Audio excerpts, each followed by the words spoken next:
This September marks the return of big-budget comedies hitting the big screen, a sequel-prequel to a horror flick that seemingly just came out, and a Tom Hanks-Robert Zemeckis reunion remaking an all-time Disney classic. These are 11 September movies ranked by anticipation, plus 3 more. Hey everybody, Dragon Movie Guy here. September 2022 brings us long-awaited comedies, the start of horror movie season, and a Marilyn Monroe biopic that's already generating Oscar buzz. Which movies are you looking forward to watch the most in September? Let me know in the comments section down below. In at number 11 is a horror flick based off the most truly horrifying facial expression I've seen in quite a while, Smile. Oh my God! Real-life daughter of Kevin Bacon and Keira Sedgwick, Sosie Bacon stars as Dr. Rose Cotter, a therapist who witnesses a traumatic incident involving one of her patients. The patient questions her own sanity, then freezes with a smile plastered across her face. And soon, Dr. Cotter also starts to notice things are starting to get a little strange. You're going to die! Smile marks the feature film debut for writer-director Parker Finn. Like many horror flicks, this film looks like it takes something as simple as an everyday smile and makes it as creepy and uncomfortable as possible. Caitlin Stasey, Jesse T. Usher, and Cal Penn also star. None of them survived longer than a week. Today's my 4th day. How does it make you feel? Smile hits theaters September 30th. In at number 10 is the greatest beer run ever, where Zac Efron's character delivers beer to soldiers in the middle of the Vietnam War. I'd like to go over to Vietnam and give him a beer.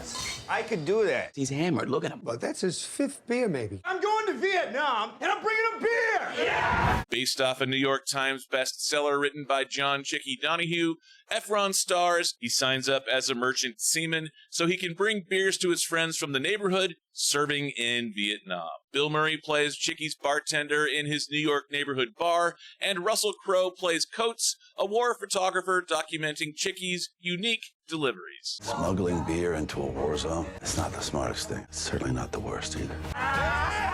Just came to deliver a sudsy thank you card. Dumb and Dumber director Peter Farrelly bases this coming-of-age comedy off the beer run that actually happened in real life. It looks like we get a different perspective at the Vietnam War I haven't really seen in film before, a point-of-view character choosing to be there just to deliver a small piece of home at great risk to himself. You don't get it, do you, chick? This isn't a John Wayne movie. I didn't come all this way just to quit.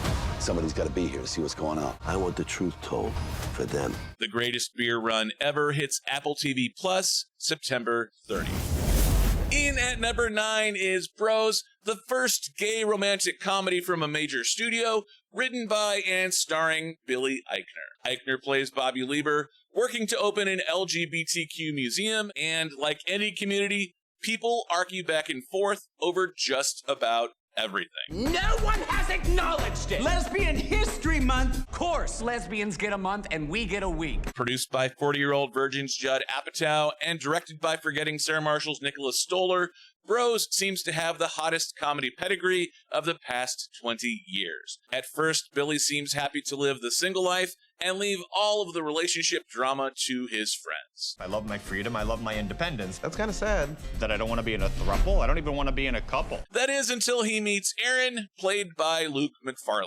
However, Billy doesn't seem to want to give Aaron a fair chance. This looks like a pretty typical single people dating comedy with all of the typical insecurities that go along with it. I don't think I'm his type. He's like gay Tom Brady. What are you into? One of these ripped idiots with no opinions? No, I'd like someone who's physically very frail and won't stop talking. Bros hits theaters September 30. If you're liking this video so far, please be sure to hit the like button until it turns black. That helps out with the algorithm. In at number 8 is Honk for Jesus, Save Your Soul, with Sterling K. Brown as the disgraced pastor of a megachurch, and Regina King as his high-profile wife, doing anything to distract from their problems. Yeah, with the big old microphone. You gonna see what all the fuss is about. Showtime. Writer-director Adama Ebo brings us the performance side of the preaching and the corrupt side of the business.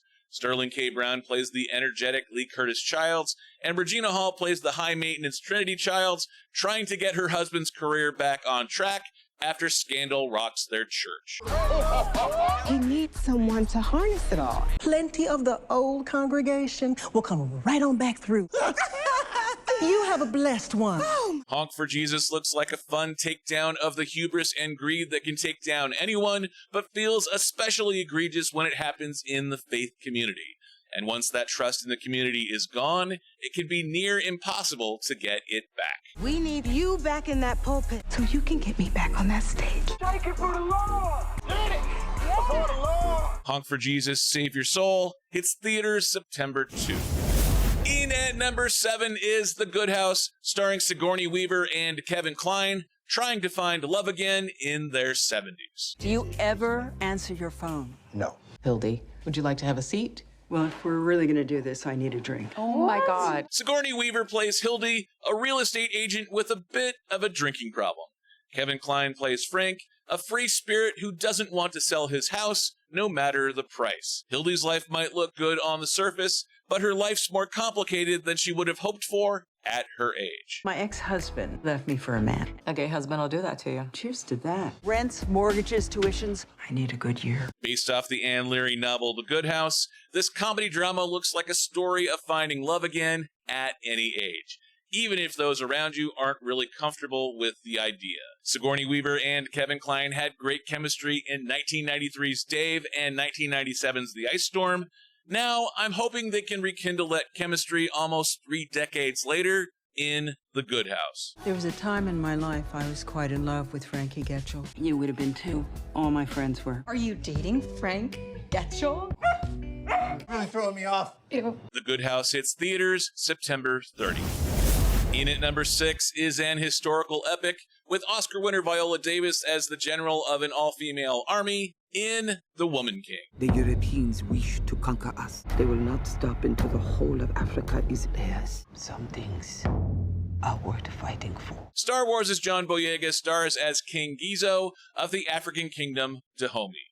The country's citizens are being sold into slavery by Europeans, and the people of Dahomey must fight back. Thuso Mabidu stars as new recruit Nawi, a potential warrior who must prove herself to join General Nanisca's army. Train hard, fight harder. We fear no one. And we fear no pain. Captain Marvel's Lashana Lynch also stars in what looks to be a fast-paced action drama. Gina Prince Bythewood directs the film from a story by Maria Bello and Dana Stevens. We are the spear of victory! We are the blade of freedom! We are Dahomey! The Woman King hits theaters September 16. To see more ranking videos like this one, please be sure to hit the red subscribe button until it turns white. That'll let you know whenever I post a new video. In at number 5 is Pearl, a sequel-prequel to last March's surprise hit horror flick, X. Please, Lord, make me the biggest star so that I'll make it far, far away from this place. A24's latest film brings back Mia Goth as the titular Pearl, an aspiring actress willing to do anything to escape life on the farm. But it looks like Pearl's stuck where she is, having to take care of a disabled relative.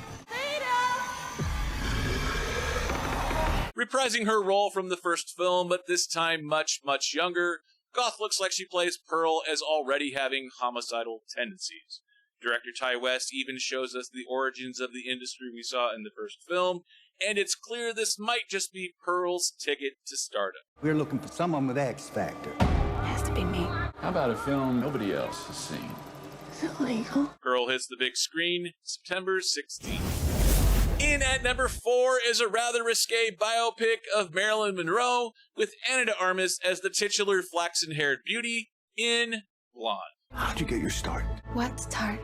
In movies. I guess I was discovered. Blonde is the only NC-17 rated film of 2022, reportedly having rather graphic adult-themed content in this film by writer-director Andrew Dominic. An all-star cast joins de Armas, rounding out the men in Marilyn's life.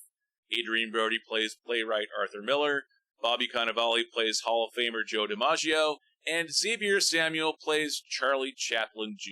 Dominic mixes black and white film and color, and jumps between aspect ratios throughout the trailer. It looks like Dominic jumps around quite a bit with the film's setting, and gives a more impressionistic take on Monroe's life, rather than strictly biographical. I played Marilyn Monroe, Marilyn Monroe, Marilyn Monroe. I can't face doing another scene with Marilyn Monroe. At 2 hours and 46 minutes long, Blonde is already getting early Oscar buzz, and is adapted from the novel by Joyce Carol Oates. De Armas looks like she fully embodies the blonde bombshell in all her glory, even struggling to maintain the difference between Marilyn and Norma Jean. When I come out of my dressing room, I'm Norma Jean. I'm still her when the camera's rolling.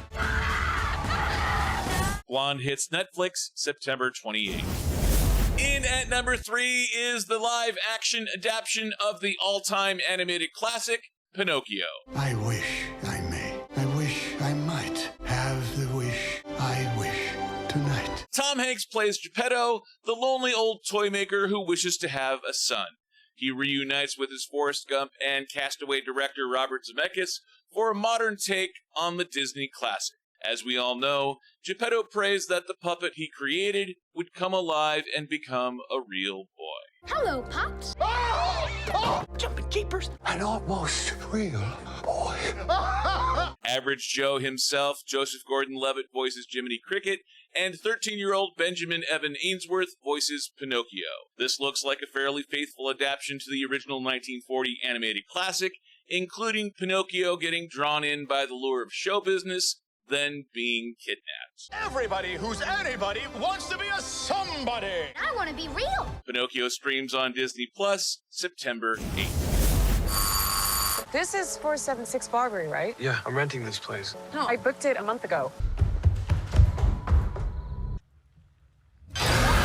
Written and directed by Zach Krieger, this Barbarian looks like a typical kidnap and torture horror film, but with a modern Airbnb-style twist. This film looks like its victims are lured in with an accidental double booking, and then divided and conquered. Barbarian stars Georgina Campbell, Bill Skarsgård, and Justin Long. It comes out September 9th. Staged, so to speak. It's murder! Murder, I say! An all-star cast assembles to solve the murder of Adrian Brody's Leo Kopernik. Brody plays an American producer visiting London to adapt a play into a movie. Saoirse Ronan, Sam Rockwell, The Affair's Ruth Wilson, and Selma's David Oyelowo also star in this murder mystery comedy. See How They Run hits theaters September 16th. What are you guys doing tonight? Birthday ritual, scary movie marathon. It's on the 16th birthday that a witch gets her powers. And another year begins anew. 29 years after the 1993 original came out, Hocus Pocus 2 is finally here. Bette Midler, Sarah Jessica Parker, and the Snapple lady Kathy Najimy are all back as the Sanderson sisters. Whitney Peak, Lilia Buckingham, and Melissa Escobedo star as the teens this time around that accidentally bring back and must defeat the Sanderson sisters. Hocus Pocus 2 hits Disney Plus September 3rd. In at number 2 is the Kevin Smith movie 16 Years in the Waiting, the concluding part of his trilogy, Clerks III. Can't catch my breath, man. Should I try mouth stuff? What is this, a Tinder date? Mr. Dante! I need an ambulance at the Quick Stop. Almost 30 years later, Dante and Randall are still working at the Quick Stop, and life has started to catch up. Randall has a heart attack and starts to question what he wants to accomplish in life. No more watching movies. I'm gonna make a movie! Randall and Dante set out to make a movie about their lives at the Quick Stop, and it looks like they want to play the hits in a film version of their lives working as clerks. I remember watching the first film in theaters back when I was still in high school. So needless to say, I'm really looking forward to this third Clerks film. I'm not even supposed to be here today. Hey and Silent Bob, they've been here since the first movie, which was the last time they were cool. They still give them cameos and put them on the lunch boxes. Snifty booches! Clerks 3 hits theaters September 13th. In at number 1 is director Olivia Wilde's latest project about a 50s housewife growing suspicious of her husband's company in Don't Worry, Darling. Frank has built something truly special, a better way. Victory has things money can't buy. I live next door. You wouldn't believe the things I've heard. Florence Pugh stars as Alice Chambers, wife of Jack, played by Harry Styles. Jack's boss, Frank, played by Chris Pine, runs a pretty tight ship. But something about the setup bugs Alice, and things start to unravel in front of her eyes. The one thing they ask of us is to stay here, where it's safe. This looks like an interesting takedown of a 50s style patriarchy, where father knows best style thinking pushes women to the background. Don't Worry Darling looks like a fascinating mystery thriller that also stars Gemma Chan from Eternals and comedian Nick Kroll. What are we doing? Changing the world. They're lying about everything. Keep calm and carry on. Don't Worry Darling hits theaters September 23. You've seen my list? Now let me know what you think. Let me know in the comments section down below, which movies are you looking forward to watching the most in September? To see my top 20 movies for this fall, please be sure to click right over here. I've been Dragon Movie Guy, thank you for watching, and I'll see you next time.